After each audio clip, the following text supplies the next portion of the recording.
Bonjour Stéphanie, Bonjour Alex. merci d'avoir répondu présente aujourd'hui pour répondre à quelques petites questions. Pour recontextualiser un petit peu, tu es là aujourd'hui parce qu'on va parler de la sortie de ton livre, sortie prochaine, puisque c'est prévu pour le mois de septembre. Oui. Est-ce que, avant de rentrer plus dans les détails de présentation du livre, tu peux peut-être te présenter et nous dire ce qui t'a mené vers l'écriture? Alors, je m'appelle donc Stéphanie, je vis en Maurienne.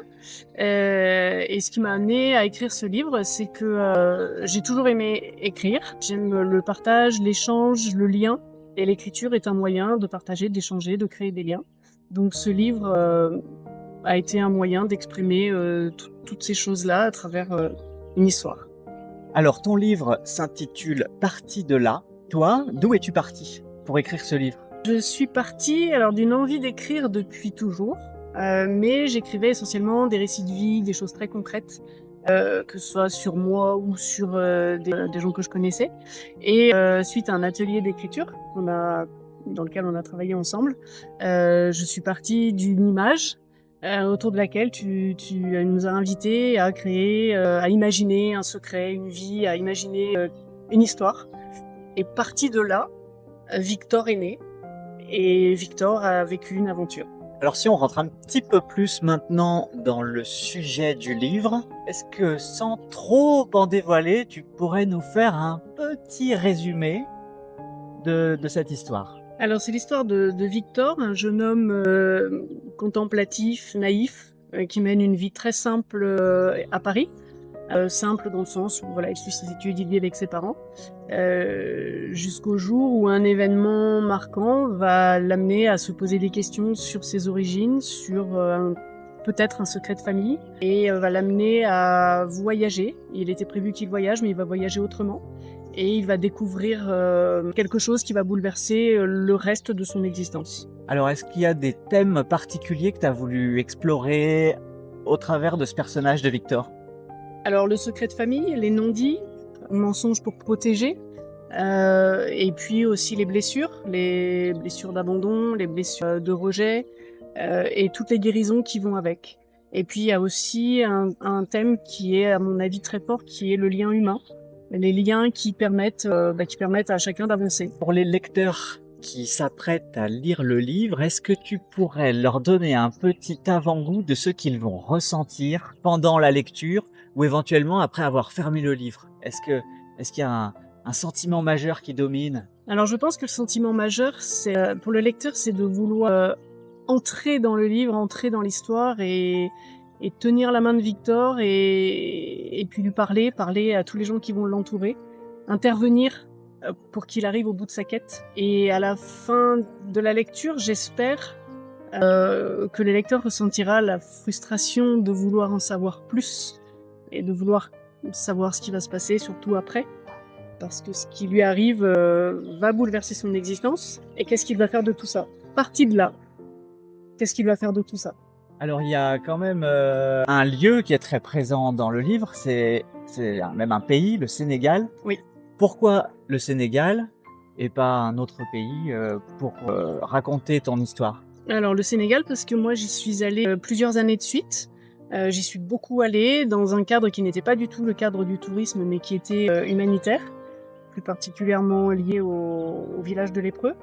Et j'ai exploré ce pays de manière atypique, avec des rencontres qui étaient superbes, avec des moments difficiles, avec un vécu qu'on ne peut connaître que là-bas. Et qu'on peut pas raconter simplement comme ça, parce que on peut pas se rendre compte de ce qu'on vit là-bas quand on va dans un village de lépreux, quand on va en brousse, quand on traverse Dakar, autrement que dans un bus de touristes. Donc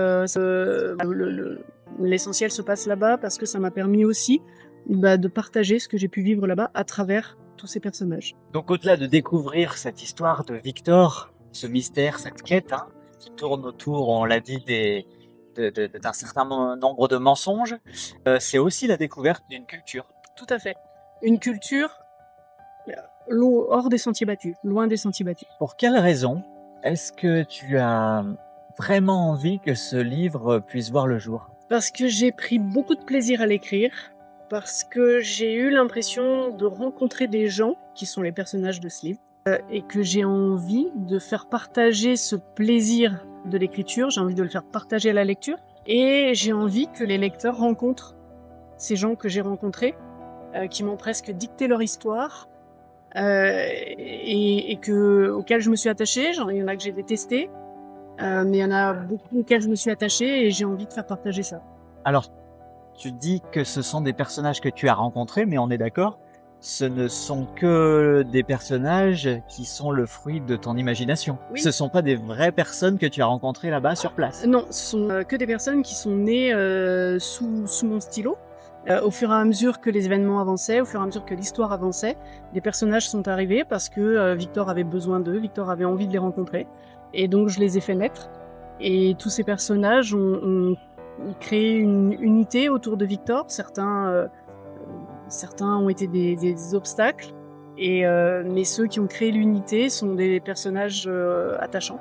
Et j'ai envie que le lecteur rencontre ces personnages. Qu'est-ce que tu pourrais dire à quelqu'un qui hésite à soutenir le projet de publication de ce livre, pour lui donner envie finalement de faire le pas? Que c'est une lecture simple, humaine, avec une histoire qui peut résonner. À plusieurs moments, plusieurs personnages peuvent résonner chez le lecteur. Tu veux dire que les lecteurs vont pouvoir s'identifier à plusieurs personnages? On peut s'identifier à des personnages, on peut s'identifier à des tranches de vie de certains personnages.